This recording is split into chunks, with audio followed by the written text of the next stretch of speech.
Hello, you're watching Sightline on MNB World, an interview program that invites various guests for a conversation on important themes. And today in our studio we have Ambassador Extraordinary and Plenipotentiary of the European Union, Head of the Mission, Mrs. Axelle Nicaise. Thank you for accepting our invitation. Hello. Thank you so much for having me with you today. Ambassador of the European Union to Mongolia, Axelle Nicaise is a career official of the European Union since 1998. For the last 27 years, she has been working in various capacities in Brussels as well as in Kyrgyzstan, Ukraine and India. Before coming to Mongolia, she served as the deputy head of the European Union delegation to Vietnam. Ms. Nicaise holds a Master in International Law and MBA in Political Sciences and International Relations at the Université Libre de Bruxelles. Her mother tongue is French and she speaks fluent English and Russian. I would like to start our interview with the recently held European Union and Mongolian political dialogue, which was held recently in October in Brussels. What was discussed during the dialogue and what was the outcome of this meeting?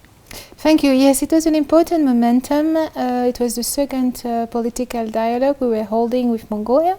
This time it was in our headquarters in Brussels. It was co-chaired by the Deputy Minister of Foreign Affairs and the Deputy Secretary General of the European Union. So it all went very well. I must say that our state of relation is quite excellent. We have found a number of common topics. I would say overall, the European Union is extremely proud to be a third neighbor to Mongolia. It's something that we really want to work further. The concrete deliverable, I would say, is how to support Mongolia into its multilateral role, into its role in the UN General Assembly mainly, but also all the initiative regarding environment, like addressing climate change, like the Billion Tree Initiative. But also we were very happy to see that there was a resolution adopted to recognize the status of Mongolia as a non-nuclear state. So all this topic about peaceful settlement of conflict, respect of the UN Charter, are very much a commonality of thoughts with the European Union and its member states. So the main outcome, it was discussing multilateralism. There was also support to addressing the impact of climate change, also how to support Mongolia in its commitment towards peacekeeping, and more particularly the dimension of gender in peacekeeping.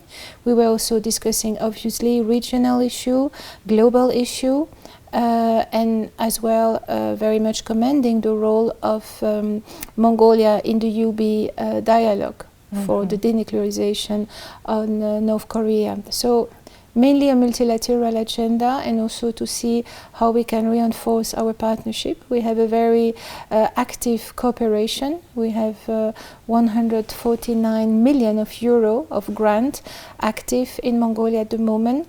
But to put some more beef on the bone, I would say, to be more strategic, more politically active, this dialogue was indeed very, very constructive. Talking about the regional issues, lately the energy issue is becoming a huge worldwide, and including in the Western Europe, energy is becoming a really important issue. And Mongolia is also energy dependent when it comes to importing electricity from its neighbor countries. And how do you think, is there a possibility to decrease this dependency from energy sector from another country? Yeah, I mean, dependency is never good in any topic. You have always to diversify the origin of supply. For the European Union, this effort towards diversification, but more particularly the transition to renewable, was already very much on the agenda. We made a pledge to be a zero carbon continent by 2050. So the switch to renewable was clearly very much on the agenda.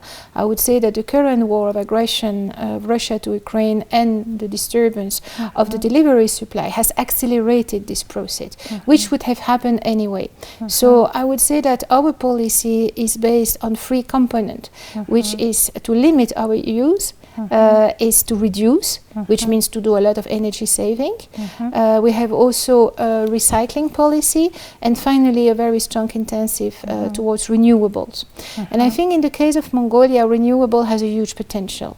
As we know, I mean, it's the country of the eternal blue sky, but eternal blue sky means also a lot of sun. Yes. So the solar, particularly the solar power energy, or also wind or hydro power, I mean, has a lot of potential. On the solar, I mean, there is a huge capacity. It's also quite pertinent then in the address of President Kuralsuk at COP27. There was a pledge to switch to 30% of renewable by 2030. At the moment, in the energy grid, Mongolia is already at 18% of renewable, which is good. It's quite a very good asset. But the idea to move to 30% by 2030 is perfectly feasible.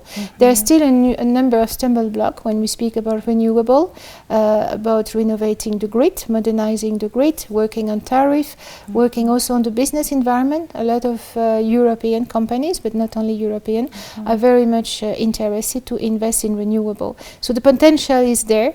The interest as well. It's clearly a political priority also for Mongolia. So I really believe that there is good perspective in that respect. Talking about the renewable energy, how do you think we can attract European investors into investing into our renewable energy solutions?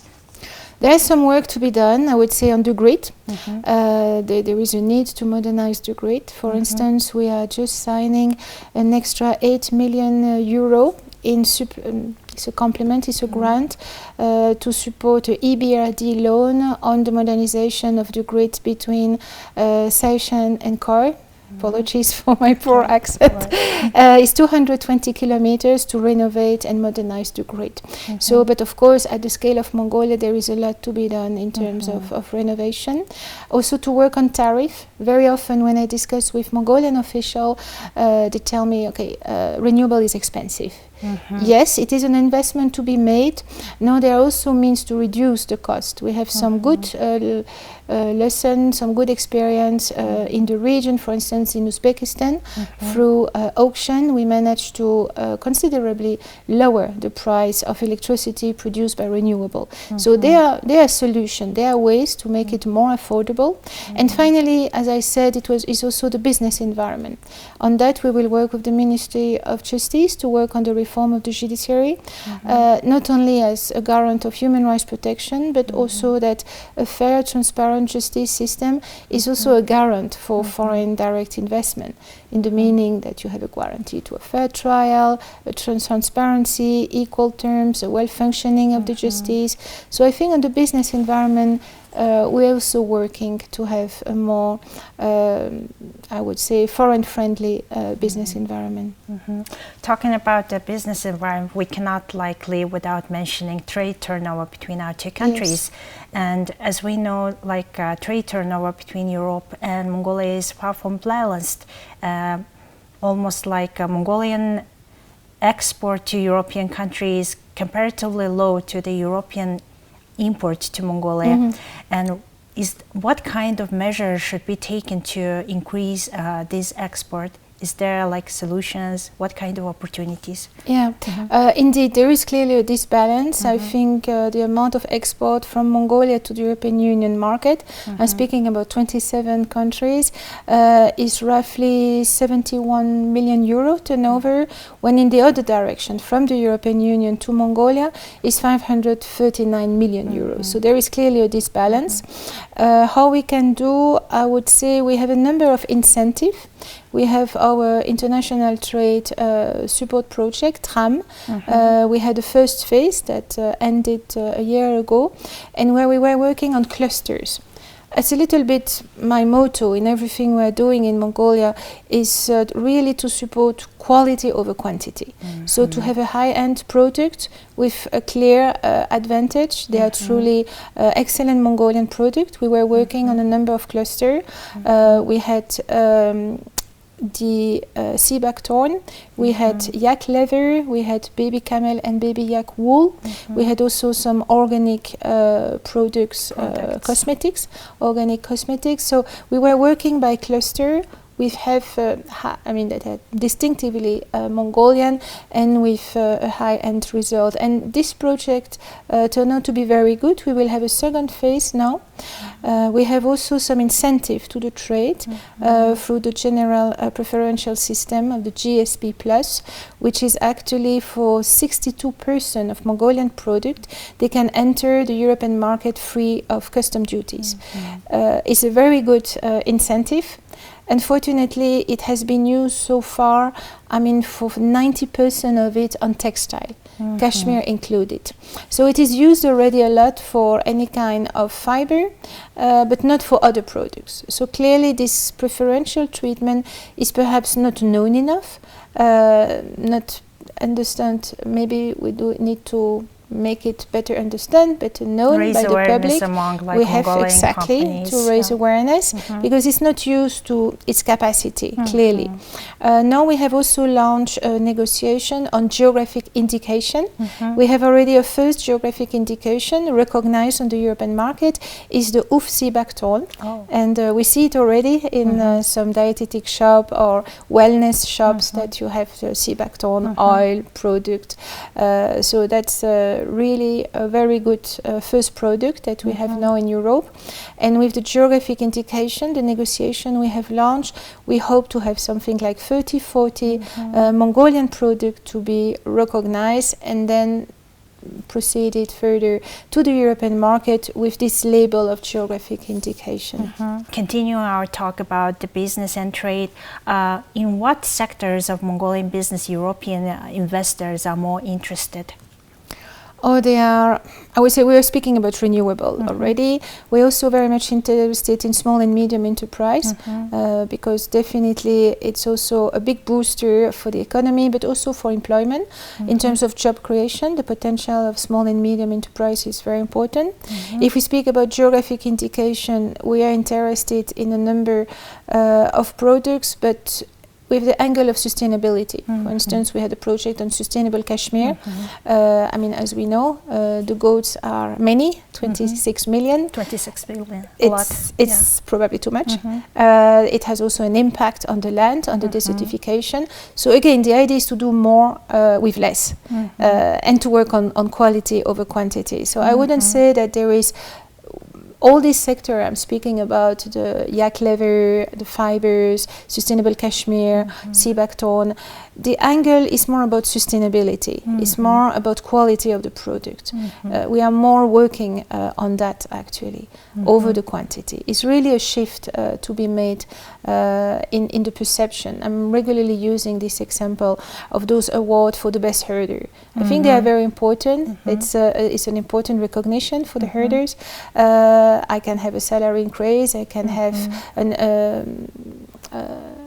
raise in my grade or whatever, but for a herder I think this award is a recognition, is an important recognition, and by no means we should change it, but maybe we should change the terms. When we speak about the best herder, maybe not in terms of how many animals do you have, but how sustainable is your herding. The quality of the product. Again, so we can speak about quality of the wool that is produced, or how sustainable the herding techniques. And on that we have a project also on sustainable agriculture and including herding. And also to see how we can combine herding with forestry, to have them not in competition, but more symbiotic.